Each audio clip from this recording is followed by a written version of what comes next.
E assim, a gente deixa para trás a cidade de Dit. O caminho agora nos leva ainda mais para baixo, para um lugar de tormento ainda maior, onde a própria geografia do inferno fica mais íngreme, mais cruel. Chegamos então ao sétimo círculo. Se os círculos anteriores puniam os pecados da falta de controle, aqui a coisa muda de figura. Entramos no reino da malícia. Este é o território da violência, um pecado que ataca o mundo de propósito. Essas são as palavras de Virgílio, e elas ecoam com um peso terrível. O que vimos até agora era só o começo, eram os pecados da fraqueza. Aqui, a maldade se revela de verdade. A violência, em todas as suas formas, exige uma punição igualmente criativa e pavorosa. A descida para valer começa agora. Logo no primeiro anel deste círculo, a gente já se depara com uma paisagem infernal daquelas inesquecíveis. É aqui que a violência contra o próximo, o ato de derramar o sangue de outra pessoa, encontra sua cobrança final. Pensa num rio que não corre água, mas sim sangue. Sangue borbulhante, escaldante. Esse é o flegetonte. Almas de tiranos, de assassinos cruéis, gritam de dor, mergulhadas nesse caldo horrível. E a profundidade em que cada um está afundado corresponde exatamente à quantidade de sangue que derramaram em vida.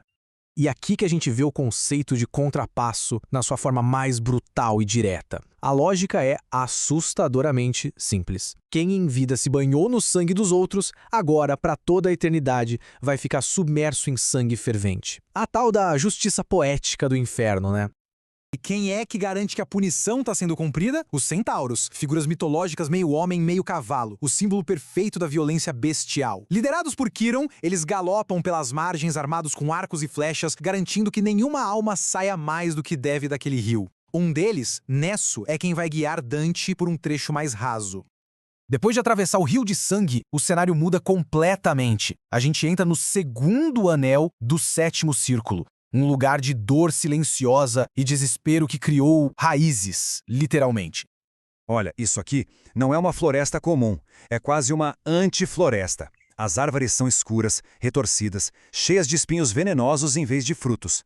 E o som que enche o ar não é de pássaros, mas de lamentos de dor que parecem vir de todos os lados, mas de lugar nenhum ao mesmo tempo. A pergunta que define esse lugar é o coração do contrapasso daqui. Se alguém cometeu o ato final de violência contra si mesmo, negando a forma humana que recebeu, que forma essa alma deveria ter na vida após a morte? Dante, sem entender de onde vêm os lamentos, é orientado por Virgílio a quebrar um galho de uma das árvores. No momento em que ele faz isso, o tronco grita de dor e um sangue escuro começa a escorrer da ferida. E aí vem a revelação chocante. As árvores são as almas dos suicidas. A árvore que fala é a alma de Pierre de la Vigna, um homem que foi leal a seu imperador, mas acabou sendo vítima da inveja e de acusações falsas. No desespero, ele se matou. E agora a punição é essa. Por ter rejeitado o próprio corpo, ele está preso numa forma não humana que sente dor, mas não pode nem se mover.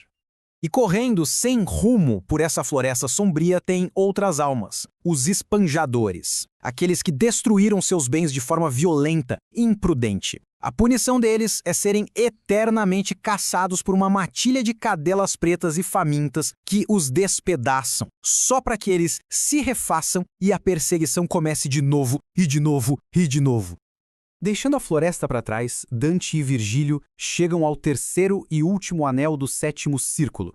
E o cenário é de uma desolação absoluta. Um deserto imenso debaixo de um céu de fogo. A punição aqui é dupla. O chão é uma areia escaldante que queima os pés das almas sem parar. E de cima não cai chuva. Caem flocos de fogo que descem devagar, incendiando tudo que tocam. É um tormento implacável que vem de cima e de baixo. Nesse deserto, 3 grupos de pecadores sofrem, cada um de um jeito diferente. Os blasfemadores, que pecaram contra Deus, ficam deitados, recebendo o impacto total do fogo. Os sodomitas, violentos contra a natureza, correm sem parar, numa atividade sem sentido e estéril. E os usurários, violentos contra a arte do trabalho, ficam agachados, obcecados com as bolsas de dinheiro que representam sua ganância na terra. No meio de todo esse sofrimento, Dante tem um dos encontros mais pessoais e comoventes de toda a jornada. É um momento que conecta a teologia do inferno diretamente com a vida dele, com a dor dele e com sua amada e odiada cidade, Florença. Uma das almas correndo sob o fogo o reconhece, e o tom é de uma ternura chocante para um lugar como aquele. É Brunetto Latini, um famoso intelectual de Florença, que foi mestre e mentor de Dante. O encontro é cheio de respeito e afeto apesar de tudo. Brunetto ainda chama Dante de meu filho. A dualidade dessa conversa é impressionante. Mesmo condenado, o espírito intelectual de Brunetto e seu carinho por Dante continuam ali, intactos. É uma tragédia imensa. O mestre, condenado, ainda se preocupa com o futuro do aluno. Ele prevê com exatidão a dor que Dante vai sofrer nas mãos dos florentinos e dá um conselho agridoce, encorajando-o a seguir seu caminho de grandeza, mesmo que isso custe tudo. Dante também encontra um grupo de 3 outros políticos importantes de Florença. Figuras que ele admirava em vida, agora correndo juntos. Eles podem parar, mas formam um círculo para conversar, gritando por cima do barulho do fogo. A maior angústia deles é saber notícias de Florença e eles lamentam o declínio moral da cidade que tanto amaram. Um eco da própria dor de Dante. A jornada pelo 7º círculo chega ao fim na beirada dele. O som é ensurdecedor.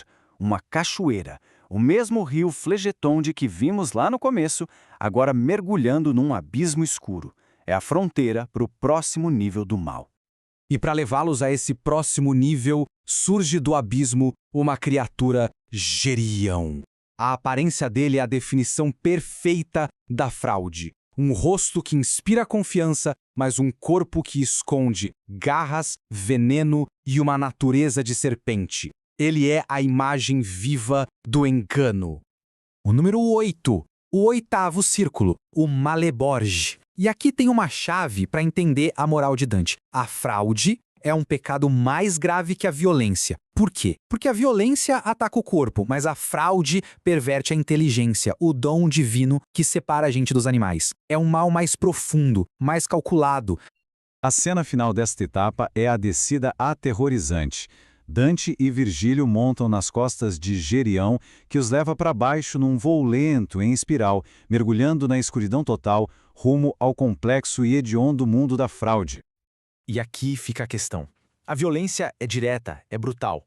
Mas a fraude é um mal que corrompe a própria inteligência, o que nos torna humanos. O que será que aguarda os viajantes nesse labirinto de mentiras, onde a verdade é a primeira vítima? Isso é uma história para o nosso próximo mergulho.